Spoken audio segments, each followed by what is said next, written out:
Bom, boa noite a todos os presentes. Eu sou o Tarso Pietro Bortolini, sou vice-presidente do Conselho Regional de Farmácia do Rio Grande do Sul. As capacitações desse terceiro dia de palestras da 11ª semana do farmacêutico encerram-se com o tema Segurança do Paciente, uma abordagem interprofissional. Afinal, este é um dos assuntos prioritários na área da saúde, pois é dever dos profissionais garantir uma assistência de qualidade ao indivíduo, com decisões ágeis, assertivas e seguras, evitando falhas e eventos adversos. Nesse sentido, o trabalho interprofissional pode ser considerado um fator positivo, pois ele agrega profissionais de diferentes especialidades e competências para discutir casos e pensar em conjunto nas melhores soluções. Para trazerem suas perspectivas sobre o tema, convidamos as farmacêuticas Mariana Gonzaga e Juliana Elvanger. Contaremos também com a contribuição da enfermeira Franciele Gomes. Em mediação do debate será o papel do farmacêutico bioquímico Carlos Weiss, doutor e pós-doutor em ciências farmacêuticas. Carlos também possui doutorado, sanduíche em clínica médica e pós-graduação em gestão em saúde pública. Atualmente é consultor de assuntos regulatórios em vigilância sanitária na Orions Consultoria, farmacêutico bioquímico e oncológico da Central de Misturas Intravenosas do Hospital de Clínicas de Porto Alegre e presidente do GTT de Oncologia do CRF.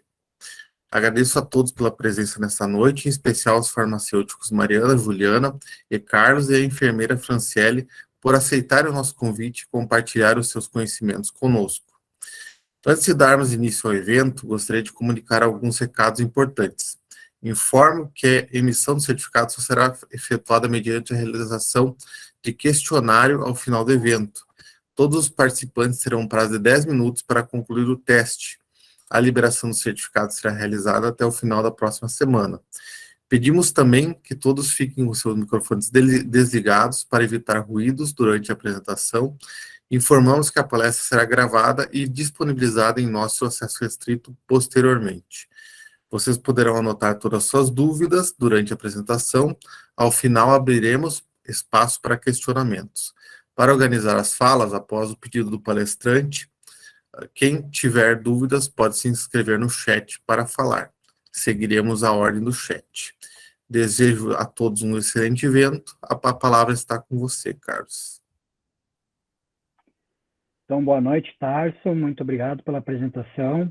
Então, teu nome, né, cumprimento a todos os demais diretores do CRF, os colegas conselheiros, colaboradores, né, do CRF, Orlan, aqui representando a turma. Então, é um prazer imenso estar retornando, né, a uma semana do farmacêutico. Eu tive a oportunidade de participar da criação, né, lá desde a primeira semana do farmacêutico, junto com o Diogo Miron, com o Guto, com o Cancherini e os demais colegas. Tá? Então, é um privilégio estar retornando a um evento tão importante, né, para todos nós, e especialmente para mim tem esse apelo sentimental da criação da Semana do Farmacêutico. Tá? Então, vamos iniciar a palestra Segurança do Paciente, uma abordagem interprofissional. Nós vamos falar aqui temas sobre conceitos na área de segurança e cultura do paciente, abordagem dos erros humanos e cultura justa, perspectiva da assistência interprofissional para a garantia da segurança do paciente e do uso de medicamentos. Tá? Vamos falar também um pouco sobre o relato da experiência profissional na área de abordagem interprofissional do paciente usuário de medicamentos. Então, para iniciar a nossa conversa aqui, nossa convidada é a Mariana Gonzaga, que é membro do Conselho Científico do Instituto para Práticas Seguras no Uso de Medicamentos e professora da Faculdade de Farmácia da UFMG. Possui pós-doutorado em medicamentos e assistência farmacêutica pelo Centro de Estudos em Atenção Farmacêutica, doutora em Ciências da Saúde pela Fundação Oswaldo Cruz, Centro de Pesquisa René Rochot, da Fiocruz, mestre em Ciências da Saúde pela Universidade Federal de São João del Rei, especialista em farmácia hospitalar e serviços de saúde pela Associação Mineira de Farmacêuticos, graduado em farmácia pela UFMG. Então, por favor, doutora Mariana Gonzaga, fique à vontade para apresentar aqui para nós toda a sua experiência. Muito obrigado pelo convite, por ter aceitado o convite, desculpa. Eu que agradeço pelo convite, é um prazer estar aqui com vocês hoje de noite, às 9, ver essa sala cheia, para a gente poder conversar um pouco sobre cultura de segurança, né, extremamente gratificante. Eu vou compartilhar minha tela com a minha apresentação, para vocês poderem acompanhar melhor. Estamos iniciando aqui o compartilhamento. Como foi sinalizado pelo Carlos, né, hoje eu represento a Faculdade de Farmácia da UFMG, onde eu sou professora adjunta, e também o ISMP Brasil, que é o Instituto para Práticas Seguras no Uso de Medicamentos, que é, né, uma das instituições pioneiras em trabalhar com segurança do paciente e erros de medicação aqui no Brasil.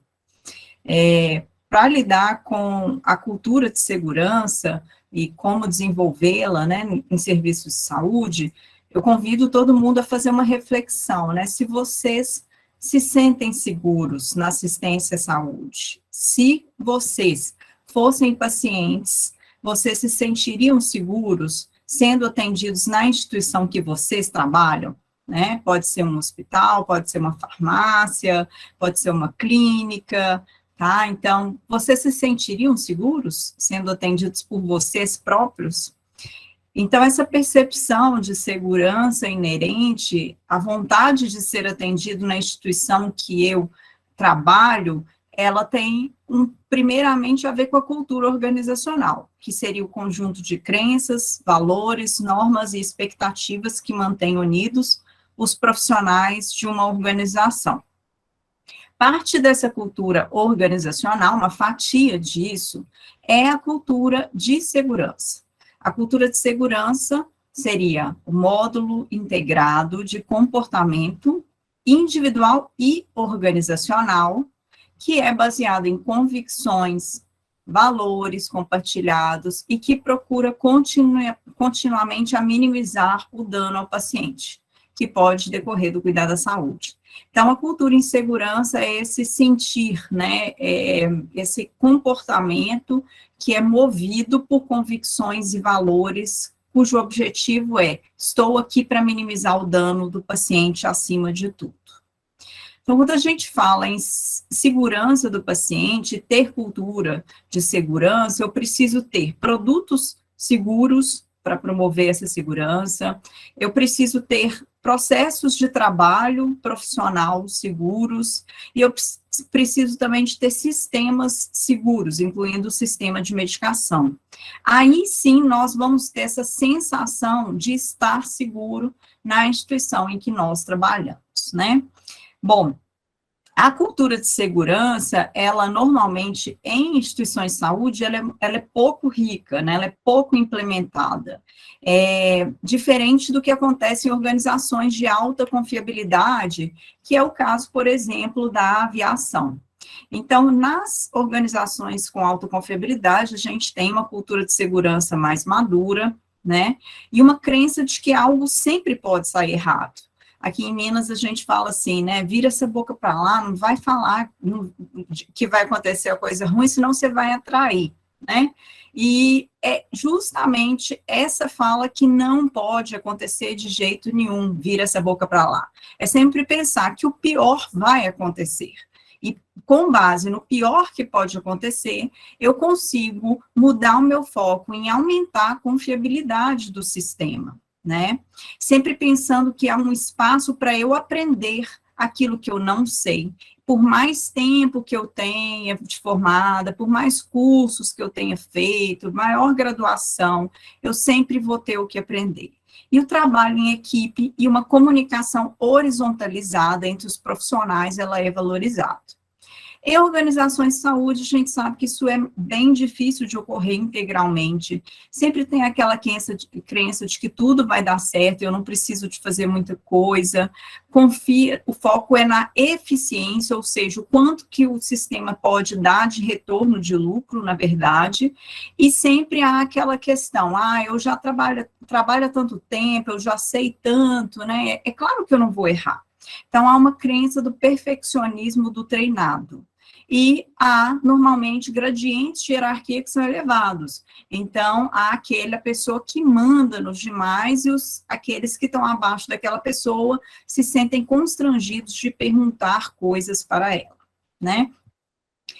Uma forma de mensurar a cultura de segurança é por meio do instrumento Clima de Segurança. Eu participei da validação desse instrumento em português, que foi realizado pela enfermeira Hanna Emanuela, e ela é um clima, né? O clima é uma foto do tempo. Então, é um questionário que é menor do que outros de cultura de segurança, que são muito extensos, e ele traz perguntas, então, para as quais a gente responde, desde discordo totalmente até concordo totalmente. Trouxe aqui alguns exemplos de pergunta desse questionário para vocês pensarem, né? Aquela pergunta inicial: eu me sentiria seguro se fosse tratado aqui com o paciente? Então, se eu me sinto bem, eu vou sinalizar que provavelmente a minha instituição tem uma cultura de segurança madura naquele momento, né? Também perguntas como: erros são tratados de modo apropriado nessa área? A cultura nessa área torna fácil aprender com erros? A administração apoia os meus esforços diários e não compromete conscientemente a segurança do paciente? Então, são várias questões, né, de também inter-relação, de boa colaboração entre enfermeiros, com médicos, com farmacêuticos, e questões de falhas na comunicação, que tem muito a ver com um tema nosso aqui hoje, né, também de como que essa cultura de segurança está embasada num contexto de interprofissionalidade o mais madura possível também, tá?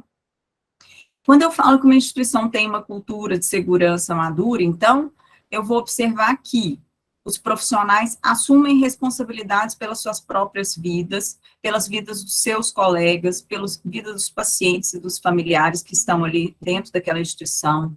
A segurança vai acima de qualquer meta financeira e operacional. Há um encorajamento e recompensa para aquela pessoa que identifica falhas, né? Identifica erros, notifica, para que a gente possa pensar em melhorar o sistema.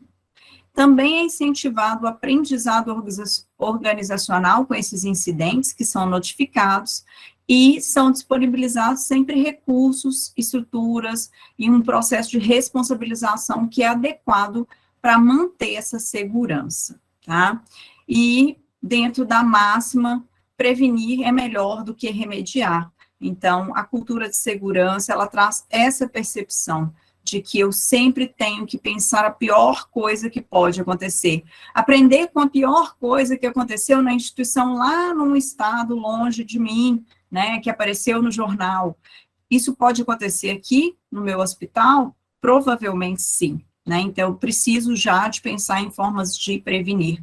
Então, o benchmarking com tudo de ruim que acontece lá fora, né, sendo dramático, mas realmente é muito importante. Outra questão da cultura de segurança, que instituições que não têm, né, na verdade, cultura de segurança, é que a gente fica focado em agradar os profissionais. Ah, eu vou agradar o doutor fulano, eu vou agradar o diretor, eu vou agradar meu chefe, né? Então, esse foco nos profissionais, ele é totalmente contra a cultura de segurança, que preconiza que o foco tem que ser na segurança do paciente. Isso vai trazer, imbuir, né, pessoas dessa instituição de um senso de contribuição para a segurança do paciente. Então, é bem fácil de pensar que nós, farmacêuticos e farmacêuticas, pensamos que nós contribuímos para a segurança do paciente, assim como um médico, um enfermeiro, um fisioterapeuta, né, um TO, enfim, profissionais de saúde têm essa percepção, mas cultura de segurança não é só sobre os profissionais de saúde, é também uma diretoria envolvida, sabendo que ela contribui para a segurança do paciente também, e que as metas financeiras estão abaixo da segurança do paciente. Todos os profissionais devem estar envolvidos também, como profissionais que trabalham na limpeza, são essenciais para a segurança do paciente, desde prevenção de quedas, até uma higienização e degermação que vai proporcionar ali uma prevenção de infecções.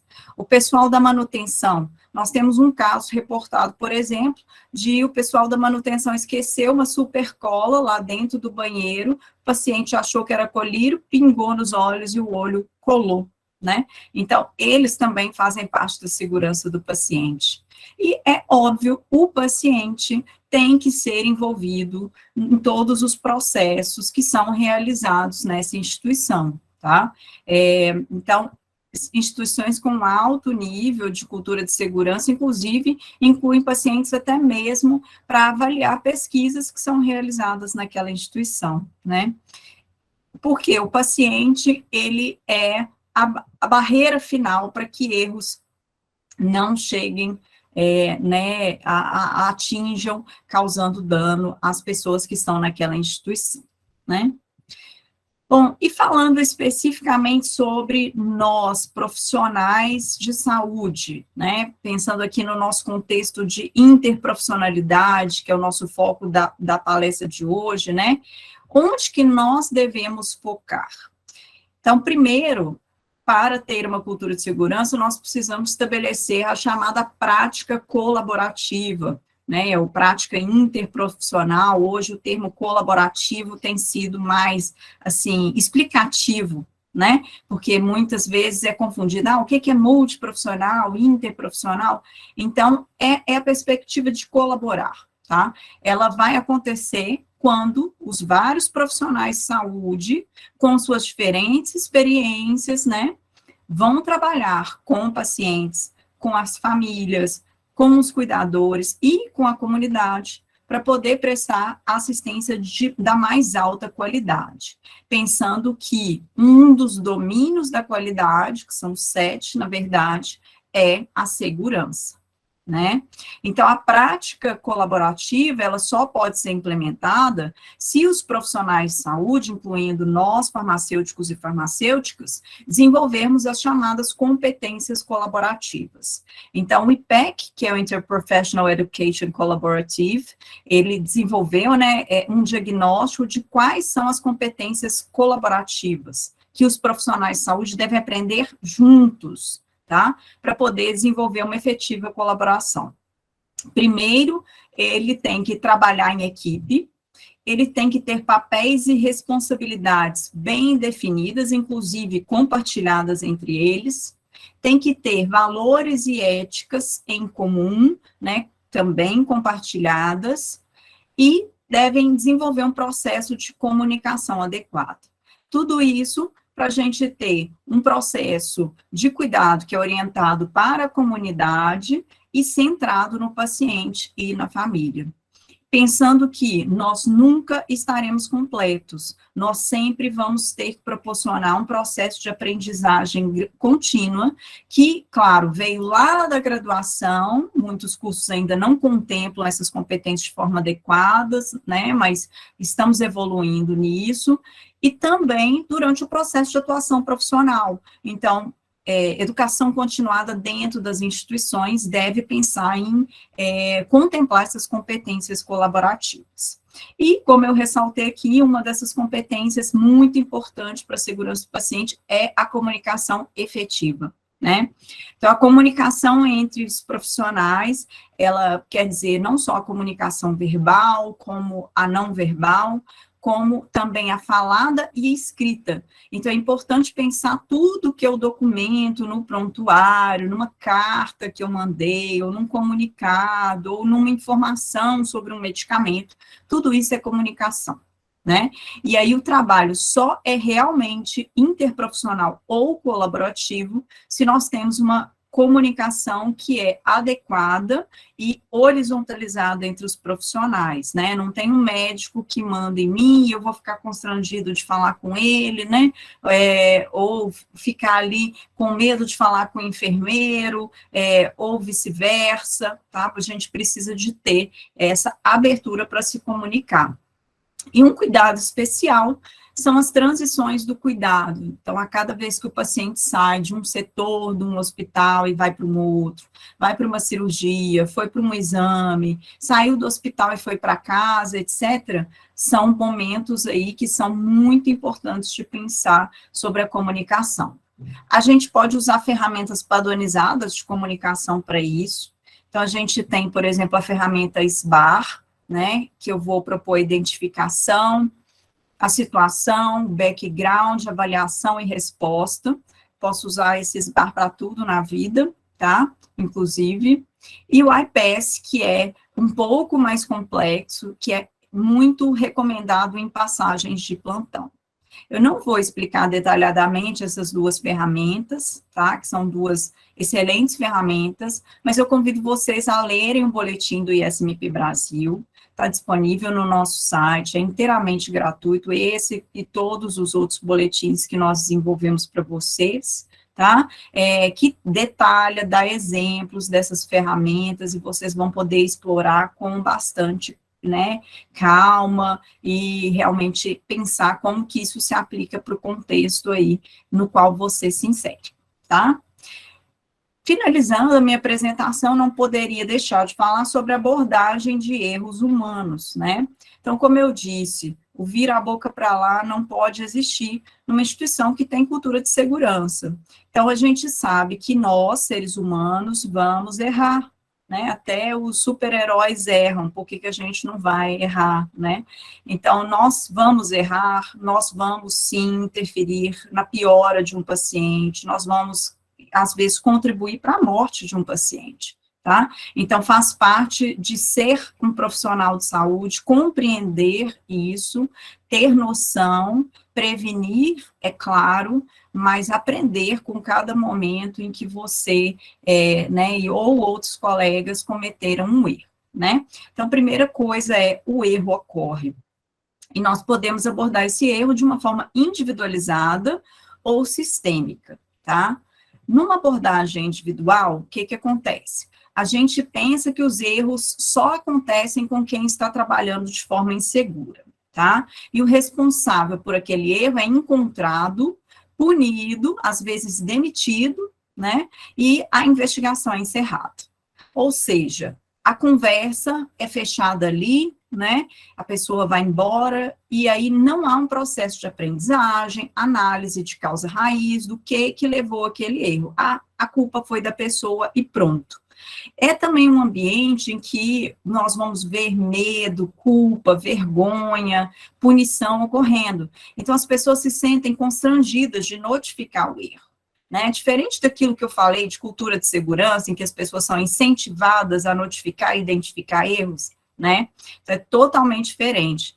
Já na abordagem sistêmica, nós vamos considerar ponto que o ser humano erra, toda instituição vai conviver com um nível de erros. Normalmente, quanto mais erros notificados, não significa que a instituição é pior, pelo contrário, significa uma instituição mais madura no quesito cultura de segurança. Então, por isso que eu não posso comparar indicadores de erros entre uma instituição ou outra de uma forma leviana, falando assim, aquele hospital tem 100 erros por mês, então ele é péssimo. Não, provavelmente ele é um excelente hospital, e por isso nós temos 100 erros, né, identificados e trabalhados, porque aí vão ser investigados os fatores relacionados a esses erros, vão ser identificados quais falhas podem ser corrigidas, numa perspectiva de que os erros são corrigidos e é necessário aprender com eles, né? Então, eu tenho que pensar como e por que esse erro ocorreu, e o que a gente pode fazer para que ele nunca mais se repita aqui nessa instituição, e que aquilo que aconteceu lá na instituição, lá fora, também não ocorra aqui, né?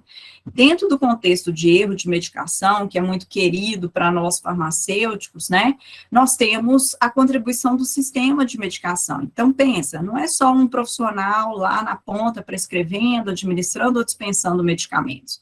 Nós temos os processos, os procedimentos, os equipamentos, as interfaces, a estrutura, às vezes a luz está péssima, tem um rádio lá no fundo me atrapalhando, eu estou muito cansada, eu estou sobrecarregada. Então, tudo isso, dentro do sistema de medicação, pode contribuir para o erro.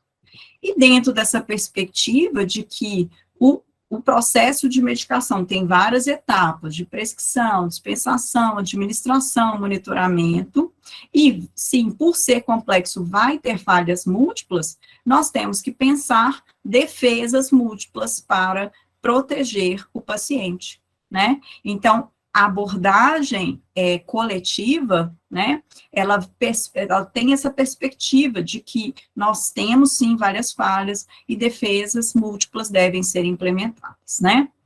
Então, a abordagem de erros de medicação tem o objetivo de melhorar a segurança do sistema de medicação, propiciando também um ambiente seguro para notificação e aprendendo com os próprios erros e de outros.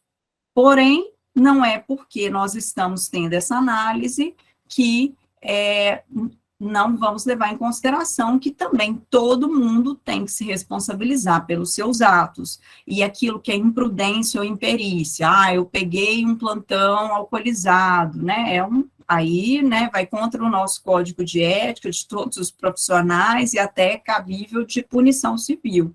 Então, também não é passar a mão na cabeça naquilo que é passível de punição, né? Então, diferentes abordagens para diferentes atitudes, né, que não seriam classificadas como erro, ok? Seriam classificados como escolhas, né, escolhas comportacionais inadequadas e que devem ser, portanto, punidos, né?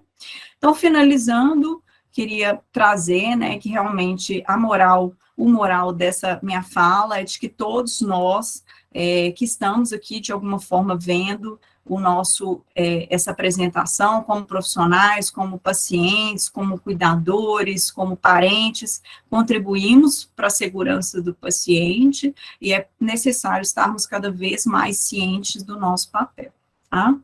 Eu deixo aqui o meu e-mail, também o meu @ no Instagram, para quem quiser continuar conversando sobre esse tema e sobre vários outros, né, que eu gosto tanto dentro da segurança do paciente. E, mais uma vez, obrigada pelo convite.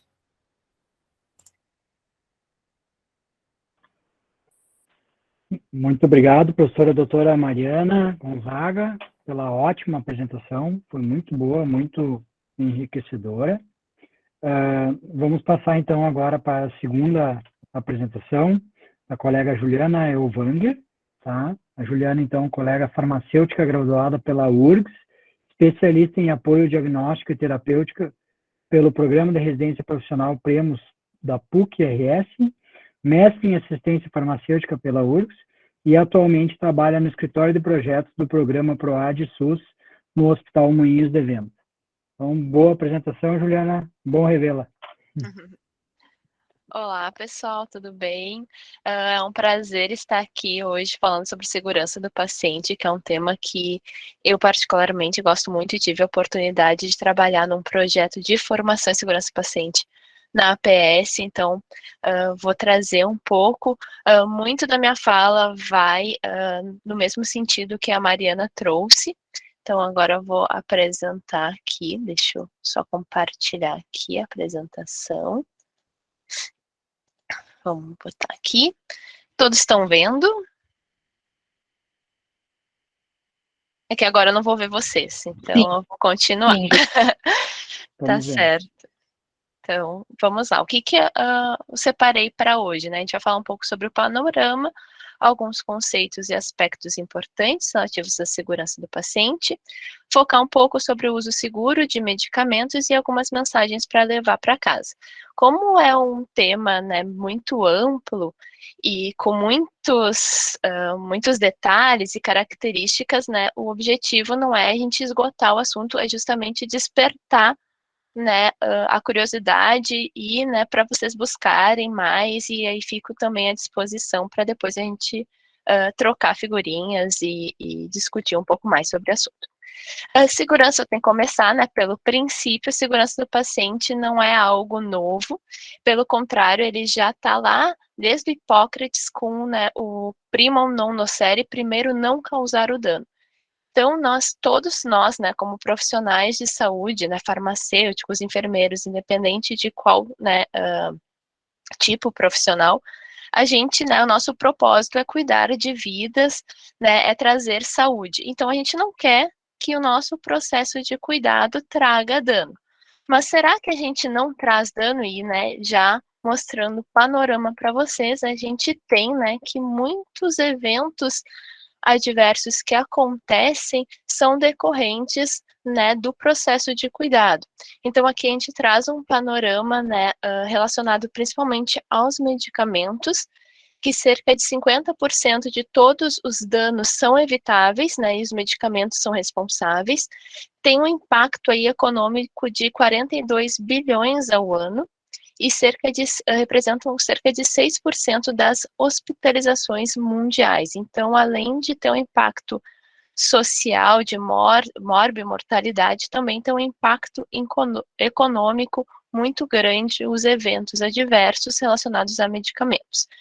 E no Brasil, a gente tem, né, que a maioria dos eventos adversos estão relacionados, 30% está relacionado a doses, né, a problema de dose, horário de administração, relacionado aí aos medicamentos cardiovascular e nervoso, e no ano de 2019 se teve aí um aumento de 64% em relação a 2018 de notificações. Claro que não quer dizer esse aumento de notificações pode ser decorrente, né, do aumento de eventos adversos ou realmente de notificação, né? Então, porque a gente tem, né, um cenário de subnotificação, então pode ser o estímulo de notificação, pode estar trazendo aí esse aumento. No dia 17 de setembro, que é o Dia Mundial de Segurança do Paciente, a gente comemorou aí, então, todos os dias 17 de setembro, e o lema desse ano foi Medicação Sem Danos, e a campanha que traz é justamente, antes de administrar, conhecer o seu medicamento, verificar a indicação, paciente, medicamento, via, dose, hora de tomada e, né, perguntar se o paciente compreendeu, né, toda a sua orientação. Então, o envolvimento do paciente nesse processo, ele é super importante. Também trazer aí que a gente está em 2022 no terceiro desafio global, que fala sobre medicação sem danos. Ele começou aí em 2017, e o objetivo, né, é reduzir em 50% os eventos adversos graves relacionados a medicamentos em 5 anos. Então, nós estamos terminando né, nesse desafio global de segurança do paciente. Também trazendo para vocês, né, alguns materiais. Então, em 2021, então, o ano passado, a Organização Mundial de Saúde lançou, e está traduzido em português, esse plano de ação que é em busca da eliminação dos danos evitáveis nos cuidados de saúde, que tem, né, várias estratégias para a gente trabalhar a segurança do paciente em diversos níveis, né, desde nível governamental, de instituições de saúde, justamente para a gente diminuir essa carga de doenças relacionadas, então, aos eventos adversos que representam, né, tem um impacto muito grande para a nossa sociedade. Esse plano de ação, ele está, né, de acordo com as metas do crescimento, né, sustentável da ONU, que é até 2030, e uma delas é uma saúde de qualidade, e a segurança do paciente, ele trabalha muito nesse sentido. E agora, né, respondendo o que é segurança do paciente, afinal, então, segurança do paciente é reduzir ao mínimo aceitável risco de dano desnecessário associado ao cuidado de saúde, segundo, né, a Política Nacional de Segurança do Paciente, que foi, né, publicada em 2013, e também é um atributo da qualidade, junto com efetividade, cuidado centrado no paciente, oportunidade, eficiência e equidade. E como que a gente faz isso? Então, né, como a Mariana falou, alguns aspectos, né, a gente tem 4 pilares aí que a Política Nacional de Segurança do Paciente traz. Uma é um estímulo à prática assistencial segura, o envolvimento do cidadão na sua segurança, do paciente e da família, a inclusão do tema no ensino, e também pesquisa, incremento de pesquisas na área, para a gente ter mais evidência científica, né, nas abordagens que nós vamos utilizar. Então, como a gente estava falando, né, é importante a gente ter uma abordagem sistêmica quando acontece algum evento adverso, né? Então, considerar os fatores latentes, que são aqueles fatores relacionados à organização, ao ambiente, aos fatores ativos que têm a ver com, né, a pessoa, e aí, né, considerar que o ser humano, ele é pró-erro, então, né, o ser humano ele vai errar, e como que a gente pode desenhar sistemas e processos que minimizem a chance de esse erro acontecer.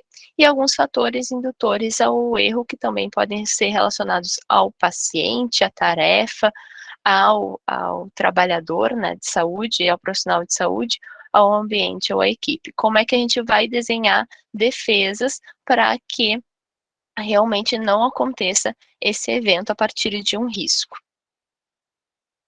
Sempre considerando uma cultura justa, então não é a gente ter uma cultura punitiva, então de apontar o erro daquela pessoa, por exemplo, que administrou um medicamento errado, mas também não é passar a mão na cabeça, né, numa cultura sem culpa, só considerar, porque o sistema está caótico, ou porque a enfermaria estava, né, muito agitada, e então não consegui fazer, né, uma dupla conferência. Não, a gente tem que lidar com os fatores humanos, ambientais do sistema e tratar os incidentes de maneira respeitosa e apropriada, considerando o todo, porque, né, o sistema de saúde é um sistema complexo, né, que tem várias interferências, então, ver tudo isso quando se tem um evento para promover a aprendizagem a partir deles. Então, uma cultura de segurança é aquela que promove aprendizado organizacional, que encoraja a identificação e notificação e resolução dos problemas relacionados à segurança, e para isso precisa ter, né, uma segurança psicológica muito bem para falar sobre esses assuntos, priorizar a segurança acima das metas financeiras e operacionais, propiciar recurso, estrutura e responsabilização, e todos os trabalhadores assumirem a responsabilidade pela sua segurança e pela segurança, né, dos pacientes, familiares e colegas, porque a gente trabalhar num ambiente saudável também vai auxiliar, né, a gente promover segurança para o paciente numa assistência. Só lembrar aqui das 6 metas da segurança do paciente, que, né, nós temos, né, a identificação correta, a comunicação efetiva, o uso seguro de medicamentos, da cirurgia segura, higienização das mãos e redução do risco de quedas e lesões por pressão. Então, como a gente está no desafio global, né, falando de segurança no uso de medicamentos, eu vou focar, né, a minha fala um pouco mais nesta área, e só para passar para vocês, existem algumas áreas chaves que a Organização Mundial de Saúde aponta, que uma delas é a transição do cuidado, polifarmácia e situações de alto risco. E nas situações de alto risco nós temos, né, relacionadas ao medicamento, relacionadas ao ambiente de trabalho, ao profissional e ao paciente. Então, passando, né, rapidamente para vocês, tem os medicamentos potencialmente perigosos, que, né, tem uma lista atualizada aí de 2022, e todos esses materiais, né, como a Mariana falou, tem no ISMP, que tem muitos boletins. Eles, então, os medicamentos potencialmente perigosos, eles apresentam um risco aumentado de provocar danos, né, significativos ao paciente em decorrência da falha no processo de utilização. Então é importante nós sabermos quais são esses medicamentos e estarmos atualizados. Então aqui eu trago alguns exemplos, né, de medicamentos líquidos pediátricos, anticoagulantes, insulinas. Então, tanto medicamentos de uso hospitalar como ambulatorial, eles podem ser potencialmente perigosos. Então, é importante ter essa lista atualizada, padronizar os processos, ser de conhecimento de todos na instituição, não somente da equipe de farmácia, por exemplo, informações sobre esses medicamentos, estabelecer rótulos e alertas, também verificar a questão do armazenamento desses medicamentos e restringir o acesso. Medicamentos também com nomes e embalagens semelhantes, eles também são fatores indutores para o erro, então, né, utilizar dispositivos para identificar esses medicamentos para que não ocorra a troca deles também é algo importante a ser feito, né, como a gente vê, assim, né, tem vários medicamentos com embalagens muito parecidas, então, se tiver alguém aí da indústria, também vem um apelo de a gente tentar modificar isso para também auxiliar o pessoal da ponta para não ter esses problemas de trocas de medicamento. No ambiente de trabalho, lembrar, né, que todo o processo da cadeia medicamentosa tem várias etapas, então pensar em segurança do paciente desde o armazenamento do medicamento, a aquisição, a dispensação, a administração, prescrição, é super importante. É importante ter processos bem desenhados, a prescrição, embora muito se tenha prescrição já digitalizada, escrita, né, no computador, existem algumas realidades que ainda é feita à mão, então a legibilidade da prescrição, ela é super importante. A dispensação e administração, quando a gente fala em administração em casa, né, quando a gente está numa farmácia comunitária, como que a gente vai orientar o paciente que vai fazer o uso desse medicamento e como que a gente vai monitorar, é extremamente importante. E aqui eu trago algumas ferramentas, como os 9 certos para administração segura, a questão do ensinar de volta, que é conferir, né, se o paciente entendeu a orientação farmacêutica que nós vamos passar no momento da dispensação, ter dupla conferência em diversos processos, lançar mão de checklists de informações importantes, são algumas estratégias que podem trazer, né, para construir aquelas barreiras de segurança. Relacionado ao paciente, nós temos, né, extremos de idade, que podem, né, idosos e crianças que têm um risco aumentado, né, multimorbidade, então pacientes com mais de uma doença, utilização de vários medicamentos, situações especiais como gravidez, problema de doença renal, tudo isso, né, é importante a gente ter a ciência que esses pacientes apresentam um risco maior de ter eventos adversos, né. Considerar também, né, que o uso próprio de medicamentos, né, pelos pacientes, né, em casa, ele também é um fator de risco, e nós, como profissionais de saúde, temos, né, esse papel de educadores também. Aqui eu trago também os 5 momentos para uso seguro de medicamentos, que é uma ferramenta traduzida da OMS, que é uma forma de estimular o autocuidado. Então, são perguntas que o paciente pode fazer para o profissional de saúde em relação aos seus medicamentos, e é importante o profissional estar capacitado para poder responder esses questionamentos e incentivar também com que o paciente tenha essa autonomia para fazer esses questionamentos.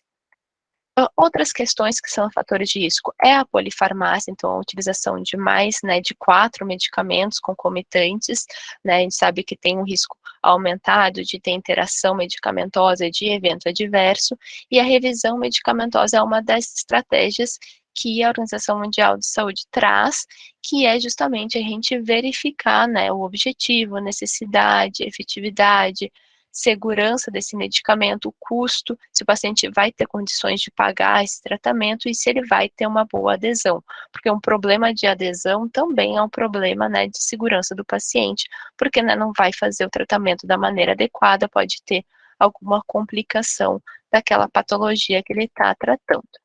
Na transição do cuidado, então, existem vários momentos que tem um risco maior, então, na jornada do paciente, né, da UBS, por exemplo, para o hospital, dentro mesmo do hospital, e depois na sua alta, indo para casa, todos esses momentos são momentos em que precisa ter uma comunicação efetiva entre os profissionais de saúde, e a conciliação medicamentosa, que é um serviço, né, deve ser feita para garantir, né, a adequação e a otimização daquele tratamento. Então, né, coletar informações da maneira melhor e mais completa possível, conciliar e comunicar, né, para o paciente, para a família, para o cuidador e também, né, para a equipe de uma maneira geral. Bom, trouxe várias informações e às vezes a gente fica um pouco, meu Deus, o que eu vou fazer agora? É importante a gente priorizar. Como que a gente vai priorizar? Primeiro a gente tem que perceber o risco. E aquela indagação que a gente, né, pensou lá no início da nossa fala, será que onde eu trabalho é seguro? Então, a gente refletir, se colocar no lugar e perceber o risco é o primeiro passo. Ver, isso é seguro? Depois a gente tem as formas de enfrentar. Então a gente vai ter um risco. Eu vou aceitar esse risco, eu vou transferir, eu vou evitar, eu vou reduzir. Como é que eu vou tratar desse risco? E existem, né, matrizes de risco para a gente conseguir identificar o que a gente precisa atuar, né, numa gestão mais proativa. E depois tem a gestão, que é identificar, analisar, avaliar, comunicar e controlar. E aí a gente tem, né, os testes de mudança que podem ser feitos a partir, né, dessa gestão, que são para a melhoria do sistema como um todo e objetivando, né, a segurança do paciente. Então, é importante a gente sempre ter em todos os nossos processos, né, independente de onde nós estejamos, se na farmácia, né, numa drogaria, ou, né, no hospital, fazendo atenção farmacêutica, enfim, o foco tem que ser o paciente. Esse é o nosso principal objetivo. Então, nós vamos desenhar processos, protocolos e para o quê? Para garantir a melhor qualidade de cuidado para esse paciente, trazendo segurança. Então, o principal sempre é o foco, não para a melhoria do nosso processo de trabalho, mas também com foco no paciente. Algumas mensagens se manter atualizado, envolver sempre o paciente, porque o paciente é a última barreira e o envolvimento dele é essencial. Ter informações claras, incompletas, o relato de incidentes para a gente aprender com esses erros, compartilhar lições aprendidas. Então, muitas vezes a gente não precisa errar para aprender com o erro do outro. Então, essa rede de comunicação, ela é importante. Então, o que aconteceu num hospital ou lá na UBS, em algum lugar diferente do meu, pode ser a minha realidade. Então, como é que eu vou trabalhar isso? E ficar sempre atento às situações de risco para a gente saber como manejar, né? Então, essas seriam algumas mensagens. Eu deixo aqui algumas referências de links que eu sei que, de materiais, que são muitos, então quem tiver interesse, depois essa apresentação vai ficar disponível e vocês podem, né, clicar e ter acesso a esses materiais, que é bem importante para nossos estudos. Fico à disposição, muito obrigada pelo convite, espero não ter passado aí muito do tempo, não fiquei vendo tanto. Vou parar aqui a apresentação. Muito Obrigada. obrigado, Juliana, pela ótima apresentação, muito boa mesmo. Acho que de imediato já vamos passar para a apresentação da Franciele Gomes, né? E aí no final a gente faz um apanhado com as dúvidas. Algumas dúvidas já foram enviadas ali no chat, que também já foram respondidas pela professora Mariana, né? Sobre a legislação. E então, colega Franciele Gomes é graduada em enfermagem, especialista em educação, interdisciplinaridade e transversalidade e especialista em gestão e assistência em terapia intensiva. Já atuou na área hospitalar e acadêmica. Atualmente é consultora técnica no projeto Saúde em nossas mãos no Hospital Moinhos de Vento. Então, boa apresentação, Franciele. A palavra está contigo. Muito obrigada. Boa noite para todos. Né, eu sou um pouquinho um mundo à parte ali, né, mas eu sei que os farmacêuticos, muitos também são um pouquinho da enfermagem, então me sinto bem acolhida, agradeço o convite que recebi, espero que eu possa contribuir essa noite com vocês aí com um pouquinho do meu conhecimento. Eu vou tentar aqui compartilhar minha apresentação.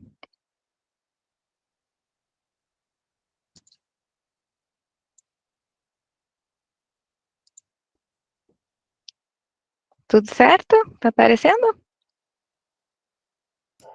Eu não tô vendo você só. A tua tela tá aparecendo do Meet.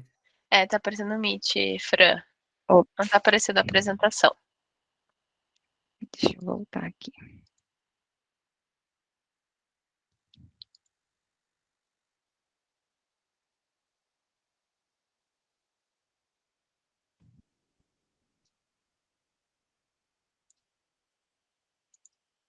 Agora sim?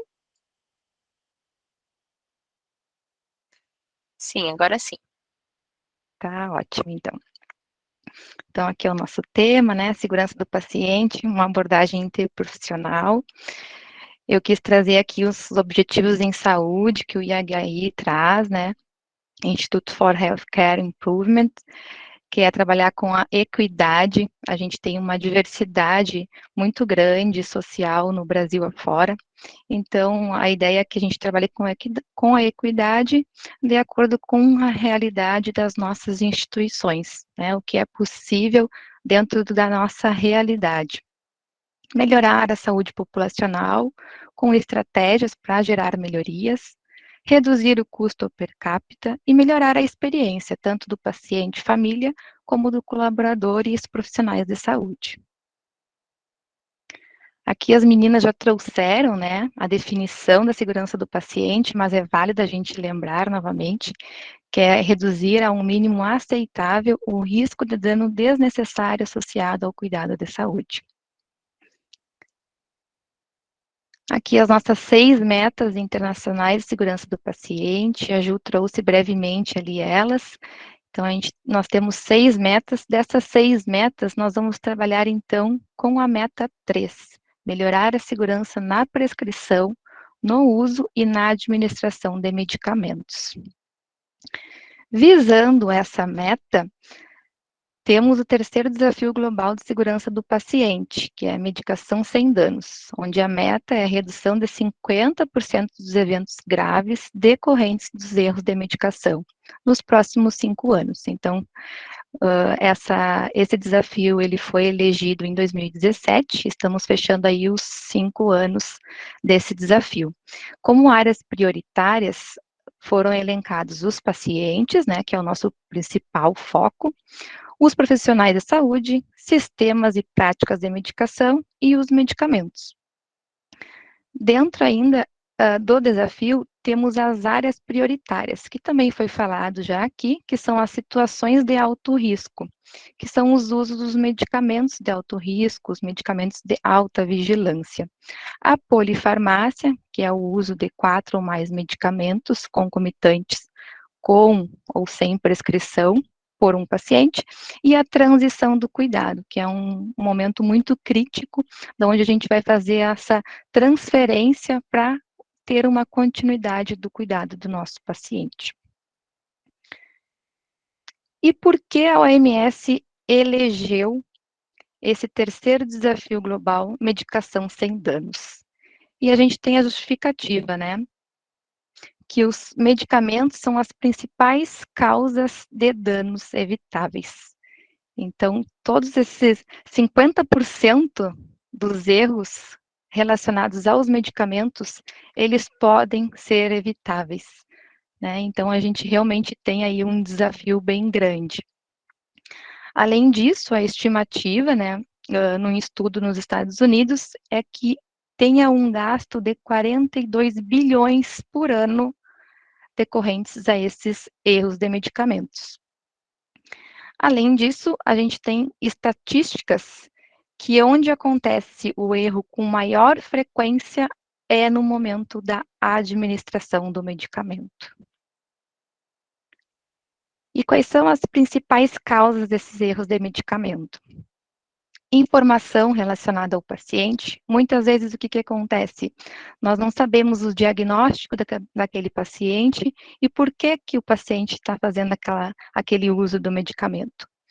Informação relacionada ao medicamento, eu desconheço o medicamento que eu vou administrar, desconheço qual o efeito que vai ter sobre o paciente, comunicação relacionada aos medicamentos, então essa comunicação também entra aí multiprofissional, essa comunicação efetiva que é necessária e a gente sabe que é bem falha, e as meninas também falaram em relação à comunicação efetiva.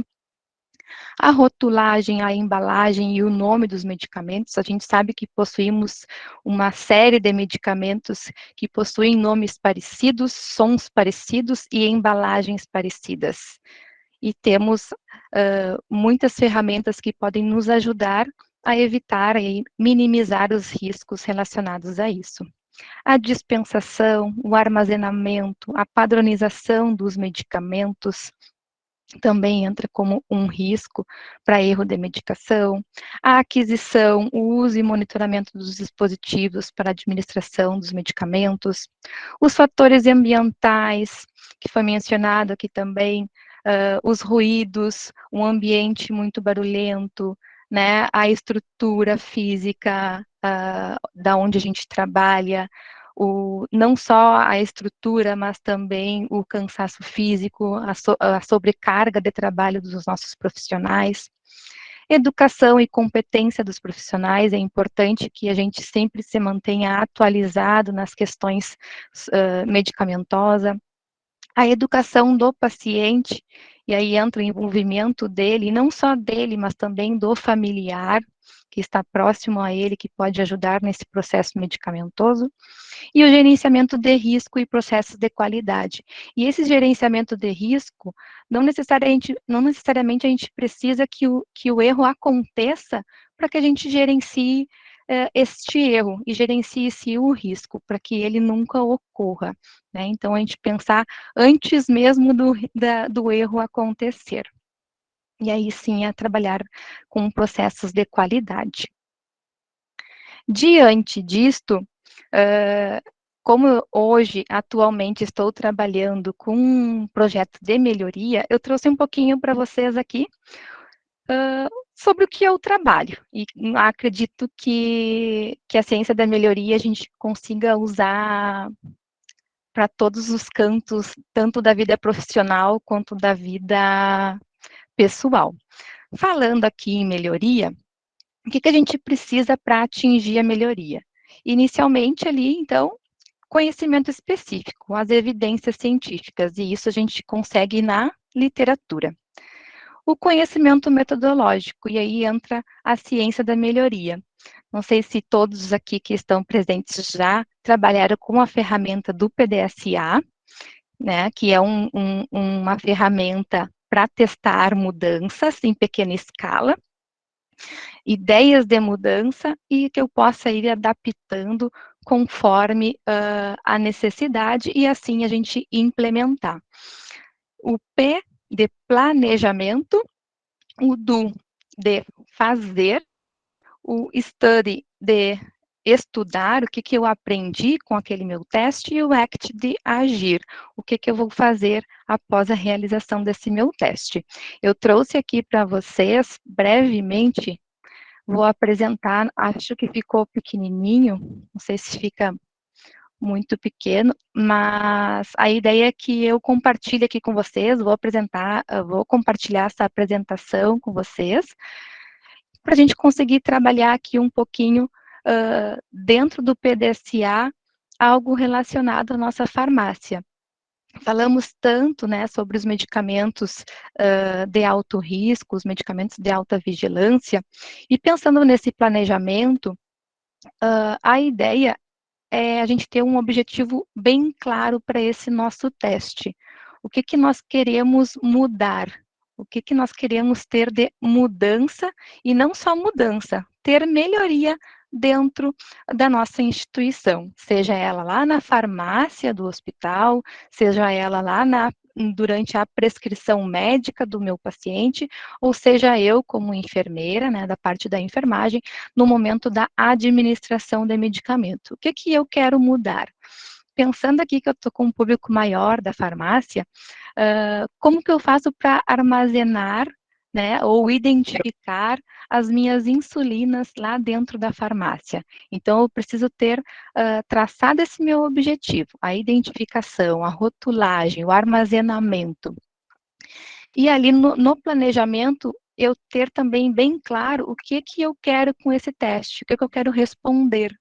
E a minha hipótese, daí entra ali também o que eu quero responder com esse meu teste. Além disso, planejar como vai ser. O que eu vou fazer na prática? Como que ele vai ser na prática esse meu teste? Opa, desculpa. Como ele será realizado? Então, quem vai fazer esse teste, aonde e quando. Vou citar aqui a nossa farmacêutica Juliana, né, na farmácia do hospital. Então, ela vai armazenar e rotular de maneira diferente os medicamentos de alta vigilância, né? E aí a gente vai testar também a dispensação, porque aí a gente trabalha com uma equipe multi, né? A gente vai testar a dispensação de acordo com a prescrição médica e também para o nosso enfermeiro ou para o técnico de enfermagem realizar essa administração. Eu monto todo esse meu planejamento e eu vou realizar esse teste. Faço o teste. De acordo com esse teste, eu vou ter um momento de estudar. O que eu aprendi com aquele meu teste? E aí, neste momento, é que eu vou partir por os 4 As que a gente fala, que é o adaptar esse meu teste, eu vou ampliar esse meu teste, eu vou abandonar, porque às vezes eu penso em alguma ideia de mudança que não dá certo dentro da minha realidade. Eu não consigo ter um local hoje, neste momento, para armazenar os meus medicamentos de alta vigilância, né? Então, eu tenho que pensar em outras maneiras que eu possa fazer isso. Ou adotar a ideia. Deu certo, eu rodei já os meus PDSAs, rodei os meus testes, e esse rodar os testes é não somente com um profissional. Exemplo aqui que eu dei da nossa farmacêutica Juliana. A Juliana, ela testou a rotulagem, a dispensação, a armazenagem dentro da farmácia do hospital.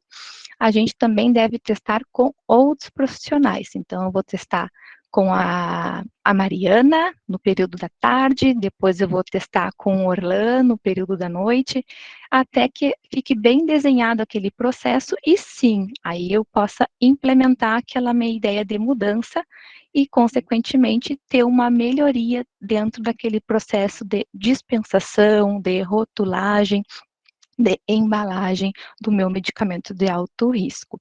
Eu vou deixar esse material disponível para vocês, e se vocês depois quiserem trocar ideias sobre a utilização da ferramenta, eu posso aprofundar mais após o nosso momento aqui. Eu vou passar adiante. Pensando lá no nosso PDSA, que a gente precisa ter um objetivo bem definido, o que nós queremos realizar, o que nós queremos mudar dentro do processo medicamentoso.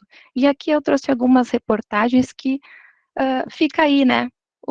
O que é necessário a gente realizar perante essas notícias que a gente vê aqui.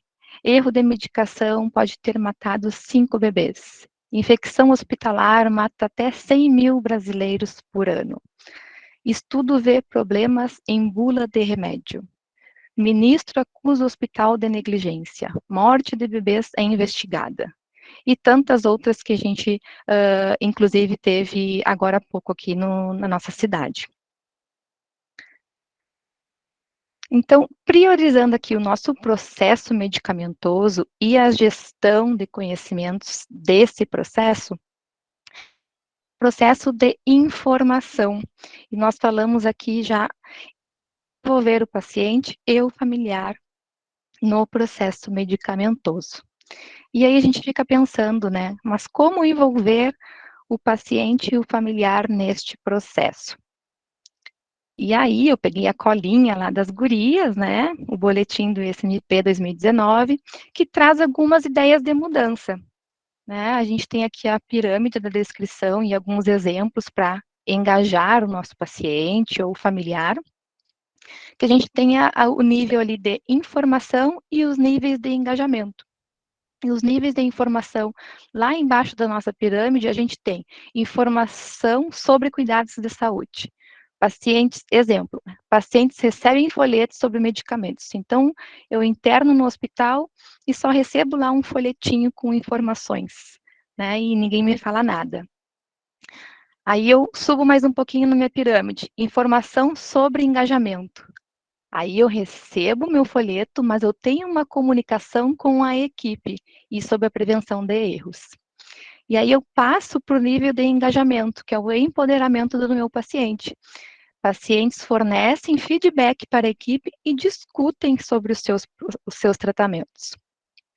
Depois eu tenho uma parceria. Pacientes participam da checagem da administração dos medicamentos. E lá no alto da minha pirâmide, a integração, que foi mencionada aqui, se eu não me engano, foi a Mari que falou. Os pacientes integram grupos de trabalho das instituições. Esse é o ápice, né? É o que a gente gostaria e almeja aí nas instituições. Isso são algumas ideias, mas essas ideias elas não precisam ficar fixadas. A ideia é que surjam essas ideias de mudança da equipe que realiza aquele processo. Como tornar fácil fazer o correto, né? Então, aqui algumas ideias ali que a gente tem no boletim SMP. Ainda dentro do processo medicamentoso e na gestão de conhecimentos, gostaria de frisar aqui o processo de educação permanente. E aí sim, a gente entra aqui no interprofissional, no multiprofissional. Como é importante a gente rever os processos com a equipe. E o que melhorar nos processos? E a gente foi falando, né? Embalagem, identificação, armazenamento, prescrição, dispensação, preparação, administração. Aqui ao lado a gente tem a figura que trabalhamos com a prescrição, a dispensação e até a administração do paciente. E a gente tem 3 profissionais aqui, o enfermeiro, o médico e o farmacêutico. E vocês podem perceber que a gente tem ali o paciente correto, o medicamento correto, a dose correta e a via correta nessas 3 escalas até chegar ao medicamento para o nosso paciente. Então, é muito importante a participação desses diversos profissionais para tentar ali garantir a segurança do nosso paciente. Aqui trago uma frase do Don Berwick, que é o presidente emérito do IHI, e traz que esperança não é um plano, alguns não é um número, e logo não é um tempo.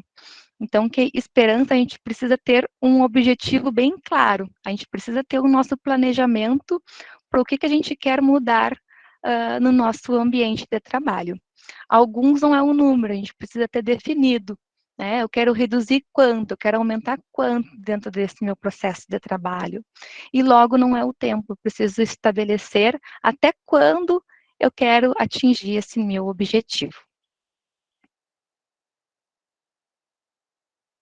E aqui eu trouxe para perguntar para vocês, queria ver se temos aí pessoal cheios de ideias de mudança.